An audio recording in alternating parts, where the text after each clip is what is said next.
संसद में साला अगर बोल रहा है देश का गृह मंत्री, तो संसद में पूरी दुनिया के सामने अकेले में क्या क्या गाली बकता होगा वो आदमी।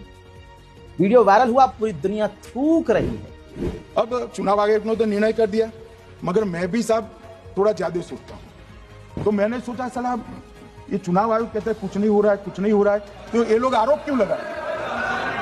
हजरात, जब ये इनके मुंह से निकल गया, गंद इनका सामने आ गया, तो ये माननीय सभापति को कह रहे हैं वहां एक काट दीजिएगा। हाँ, ये भी बता रहा है कि कितना तानाशाह है ये आदमी। सोचिए, गृह मंत्री हुक्म दे रहे हैं ये काट देना। मेरे भाई, आपने बोला है ऑन रिकॉर्ड, तो काटा क्यों जाएगा? मान्यवर, मेरे शब्द कोई ऐसे हो तो काट लीजिए। काट दिया राहुल जी। अब आप सोचिए, देश के गृह मंत्री, माननीय गृह मंत्री संसद में गाली बक रहे हैं। उत्तर प्रदेश के सीएम साहब एएनआई वालों को चूतिया बोल रहे हैं। क्या करते हो चूतियापन, क्या करते हो चूतियापन। हाँ, ये पुराना वीडियो है। और हमारे मोदी जी का क्या ही कहना। और उधर जितने इनके नेता हैं संसद में खड़े होके, भाई क्योंकि हवा में बहस कर रहे हैं, जिन्होंने कभी तिरंगा लहराया नहीं आरएसएस के दफ्तर में 40-50 साल तक, जिनके बाप दादाओं का इतिहास से लेना देना नहीं, आजादी से लेना देना नहीं। ज्यादा अगर आप पीछे जाओगे, इनके बैकग्राउंड चेक करोगे तो पता चलेगा कि अंग्रेजों के गुलाम ये खुद थे, अंग्रेजों का साथ देते थे। आज सत्ता आ गई है तो देशभक्त बने पड़े हैं। वो गोली मारो सालो वाला जो नेता है, वो वंदे मातरम पर भाषण देने खड़ा हुआ था। उस आदमी के मुंह से निकल रहा है वंदे भारत। यह विपक्ष की पार्टी के मुंह से निकल जाता तो क्या होता। मैं इतना जरूर कहूंगा कि अंग्रेजों को तो वंदे भारत से दिक्कत थी, जिन्ना को वंदे भारत से दिक्कत थी। मैं इतना जरूर कहूंगा कि अंग्रेजों को तो वंदे भारत से दिक्कत थी, जिन्ना को वंदे भारत से दिक्कत थी। उधर दोस्तों शादियां कामयाब हो नहीं रही, ऊपर से वक्त से पहले शादी कर ली और फिर मुंह मारते हैं इधर उधर। अच्छा, अब ये सामने से लड़की को पता भी चल जाता है तो वो भरपूर फायदा उठाती है। लेकिन एक बड़ा वीवीआईपी मामला सामने आया है। इस खूबसूरत लड़की को देख लीजिए, ये कोई ऐरी गैरी लड़की नहीं है। ये छत्तीसगढ़ पुलिस की डीएसपी कल्पना वर्मा है, दांतेवाड़ा में पोस्टेड है। एक कारोबारी दीपक टंडन ने बताया है कि डीएसपी ने उनसे 2 करोड़ रुपए लिए, डायमंड रिंग ली, सोने की चेन ली, गाड़ी भी ली और होटल की रजिस्ट्री अपने भाई के नाम पे करवाई। दरअसल कारोबारी डीएसपी की मुलाकात 2021 में इस डीएसपी से हुई थी। फिर दोनों में गहरे रिश्ते हो गए। कारोबारी की पत्नी जब इस बात को लेकर घबराई और पता चला गृह कलेश शुरू हुआ, तो अब आरोपी ने व्हाट्सएप चैट के सबूत सहित थाने में शिकायत दर्ज कराई। यानी एक शादीशुदा कारोबारी, वो इस लड़की से मिलता है, ये डीएसपी थी, वो आदमी शादीशुदा था, प्यार मोहब्बत होता है, और जो लड़की जो है, ये डीएसपी जो है, बाद में जो है कारोबारी पर प्रेशर बनाती है पैसे वाले पर कि भाई शादी तो करनी पड़ेगी, ऐसे तो मैं तो फाड़ दूंगी। अब हुआ क्या, उनकी भाई सच में फट गई। उन्होंने कहा ठीक है भाई, अब क्या कर सकते। उन्होंने गाड़ी दिलाई, मकान दिलाया, सब कुछ। वो टॉर्चर करती रही। अब जब पति इधर, जो पति जो था, जो गलत काम कर रहा था, गलती हो गई उससे, तो उसकी पत्नी ने जब व्हाट्सएप चैट वेट पकड़ लिया और कैलेश क्या पता चला उसे, भाई उसने तो मुझे तो हराम का पिल्ला कुछ दे नहीं रहा, उधर बाहर वाली को सब कुछ दे रहा है। महिला ने कहा होगा कि ठीक है भाई, पत्नी हूं तुम्हारी, साथ दे रही हूँ, ये जो तुम्हारा लूट के ले जा रही है इसे रोको, मत डरो, मैं कुछ नहीं कह रही हूँ। वो यही तो कह के डर धमका रही है कि भाई तुम्हारी पत्नी को पता चल जाएगा तो क्या होगा। फिर अब थाने में एफआईआर हुई है, तो ये मामला खुला है। क्या करे आदमी, किस पे भरोसा करे यार। यही चल रहा है आजकल, और क्या चल रहा है। बाप बड़ा ना भैया, सबसे बड़ा रुपया। और भरोसा करे तो किस पे करे। ऐसा नहीं है कि सारी लड़कियां गलत होती हैं और सारे लड़के गलत होते नहीं, लेकिन अब मामले ऐसे आ रहे हैं कि भाई लड़कियों से डर लग रहा है। ये डीएसपी हैं, कुछ ऐसे मतलब लाइनें होती हैं, ऑक्यूपेशन ऐसे होते हैं, उस पर कई सर्वे भी हुए हैं जिस लाइन के लोगों पर भरोसा नहीं किया जा सकता। एक नर्स आता है, नर्स के बाद जो है ये होटल मैनेजमेंट भी आता है, उसके बाद ये एयर होस्टेस। नहीं करना चाहिए भरोसा, लोग ऐसे कहते हैं। आजमाई भी बात, मेरे बहुत करीबी का मामला है, करीबी का, और 10 बार उसने कहा भाई मेरा मत खोलियो भाई, बहुत दिक्कत हो जाएगी। आदमी थोड़ा घबराता है तो उसका सामने वाला फायदा उठाता है। एयर होस्टेस का तो भाई अलग ही खेल है, बहुत अलग खेल।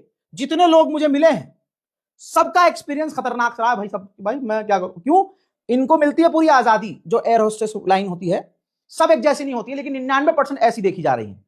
100 में से एक लड़की एयर होस्टेस सही होगी तो होगी, वरना भाई आप रिसर्च कर लो, चैट जीपीटी से कहानियां पूछ लो, आप खबरें देख लो, दिमाग घुमाने वाला। अगर आप किसी ग्रुप से जुड़े हो जिसमें कोई ऐसे लोग हो जिनकी गर्लफ्रेंड एयर होस्टेस हो, पूछो। मेरे तो बहुत करीबी इंसान की गर्लफ्रेंड रही है, बहुत करीबी भाई, जिंदगी झांट बनी हुई थी उसकी। क्यों? अब वो बेचारा दफ्तर में काम कर रहा है, एक जगह काम कर रहा है, और दीदी जो है कभी दुबई के लिए 7 दिन के लिए फ्लाई कर रही हैं, कभी बैंगलोर में है, 4 दिन लखनऊ में है, इलाहाबाद में है, हैदराबाद में है। अब उनको ले ओवर मिल रहा है कि भाई ले ओवर बोलो तो यहां से दिल्ली, आप रहते दिल्ली में हो लेकिन आपको यहां से इलाहाबाद जाना है और इलाहाबाद में होटल दे दिया जाएगा। अब इलाहाबाद से आप लखनऊ की फ्लाइट लोगे, 4-5 दिन इलाहाबाद से लखनऊ, लखनऊ से इलाहाबाद आप फ्लाइट लेके आओगे जाओगे, तो आप अपने घर नहीं आओगे, आपको होटल पोटल सब मिलेगा। अब बाजी वहां जा रही है उस रूट पे अलग सेटिंग है उनकी, ऑलिव बाजी की अलग ही सेटिंग चल रही है उधर।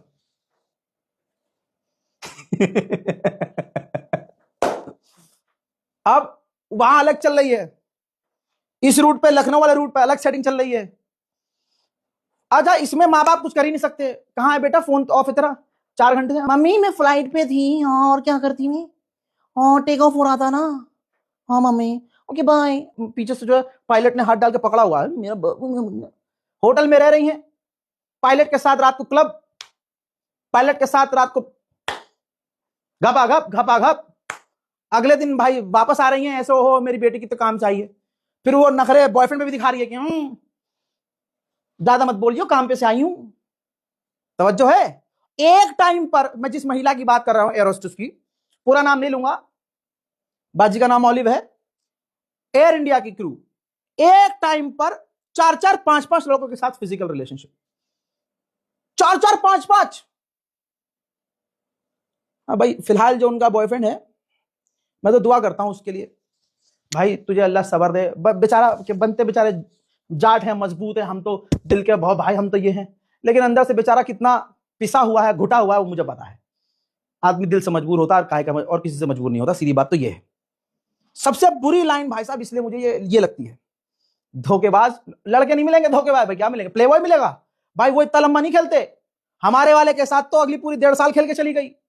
पता भी तब चला जब एक टाइम पे 3-3, 4-4 बॉयफ्रेंड चला रही है। पता तब चला कि सुबह फॉर एग्जांपल वो इससे बात कर रही थी, और जहां वो ट्रेनिंग के लिए गई, बीच में ट्रेनिंग होती है, वापसी में उसने अपने दूसरे बॉयफ्रेंड को बुला लिया था कि आइए।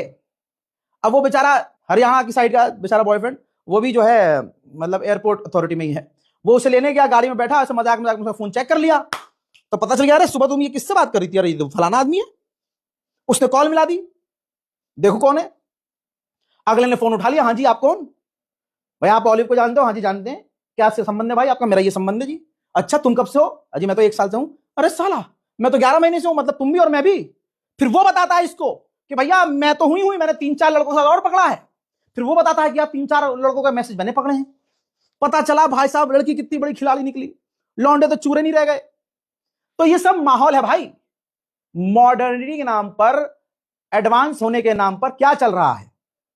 इसलिए भैया मैं तो कहता हूं अपनी औकात के हिसाब से देखो यार, इतने एडवांस, मतलब लड़का कितना भी हरामी हो, अगर इश्क में हो ना तो फिर उसके हरामी पने के टायर पंचर हो जाते हैं। तो मेरी यही सजेशन है लोगों से, लड़कों से, कि भाई आशिकी वाशिकी से दूर रहो, पैसा कमाओ, मस्त रहो, मौज काटो। और मैं तो शादी के पक्ष में हुई नहीं। अब ये बात सुनने के बाद मेरे घर वाले, मेरे खानदान वाले हमको गरियाएंगे, लेकिन सीधी बात, मैं तो शादी के पक्ष में नहीं हूं। कहां कामयाब हो रही हैं शादियां। अब समझ में आ रहा है कि अंग्रेज लिव इन में क्यों रहते हैं। भाई जम रहा है जम रहा है, नहीं जम रहा निकल तेरी बहन की हट, तो अपने रास्ते में अपने रास्ते, दोनों औकात में रहते हैं। हाँ मुझे ये नहीं पता कि बच्चा कैसे करना है कैसे नहीं करना। और भाई मैं, मेरे खानदान वाले को, मेरे दादा और पूर्वज क्या लाल किला मेरे नाम कर गए हैं कि अरे मेरी सल्तनत कौन संभालेगा। बहरहाल ये मेरा पर्सनल मानना है, मैं ये थोप नहीं रहा हूं, लेकिन भाई साहब माहौल बड़ा खराब है। मुसलमान लड़कियों से यही कहूंगा, भाई हाथ जोड़ रहा हूं बहनों, ये देखो कोहनी तक, मैं कोई दीनी मजलिस तो नहीं पढ़ रहा हूं। तुम्हें अगर आशिकी करनी है, तुम्हें अगर आवारागर्दी करनी है, तुम्हें अगर क्लब जाना है, तुम्हें अगर ट्रिप पे जाना है, तुम्हें अगर घूमना फिरना है, तुम्हें लग्जरी लाइफ जीनी है, तो जरूरी है हिंदू लड़के के पास जाओ। अरे मुसलमान लड़कों के पास जाओ, कम से कम दीन के दायरे में तो रहोगे। क्या होता है इसमें इल्जाम बेचारे हिंदुओं पे भी लगता है, इसमें इल्जाम मुसलमानों पे भी लगता है, हिंदू और मुसलमान दोनों पर लगता है। फंसता कौन है? जो गरीब है। तो अपने माँ बाप को और मुसीबत में मत डालो। और मेरा मानना यह है कि वो मोहब्बत मोहब्बत ही नहीं जिस मोहब्बत की वजह से आपके मां बाप का सर झुक जाए।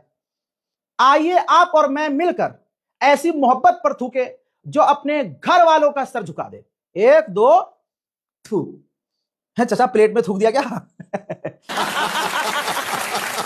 चलिए, मजाक मजाक में आज बहुत बड़ी बड़ी बातें कर दी है। समझाने की मेरी एक नाकाम कोशिश है। मुझे पता है मैं नाकाम हूं, समझा नहीं पाऊंगा, लेकिन मैंने अपना काम कर दिया। अब आप अपना काम देखिए। जय हिंद।